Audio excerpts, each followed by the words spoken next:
பெய்கிற மழையில் ஜாலியாக எங்கே கிளம்பிட்டோன்னா சண்டே அது மாதிரி ரொம்ப போர் அடிக்குதுன்னு யோசிச்சப்போ தான் ஹேர் கட் பண்ண போகலான்னு யோசித்தோம்.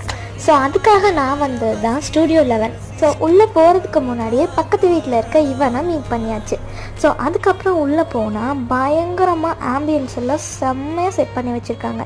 ஆம்பியன்ஸை பார்த்து ஆச்சரியப்பட்டுட்டு டைரெக்டாக ஹேர் கட் பண்ண போகலான்னு சொல்லிட்டு என்கொயரிஸ் எல்லாம் பண்ணிவிட்டு மேலே போயாச்சு. ஸோ அங்கே ஹேர் வாஷ் எல்லாம் பண்ணிவிட்டு ஹேர் கட் பண்ண ஸ்டார்ட் பண்ணிட்டாங்க. ஹேர் வாஷ் பண்ணிவிட்டு ஹேர் கட் பண்ண போனதுமே பயங்கர எக்ஸைட்டடோடு உட்காந்துருந்தேன். ஸோ நான் எக்ஸ்பெக்ட் பண்ணதை விட ரிசல்ட் செம்மையாக வந்துச்சு.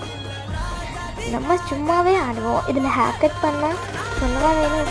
ஸோ ஃபைனலாக ஹேர் கட் முடிஞ்சிச்சு. இப்போ அவுட்புட் பார்த்துடலாமா?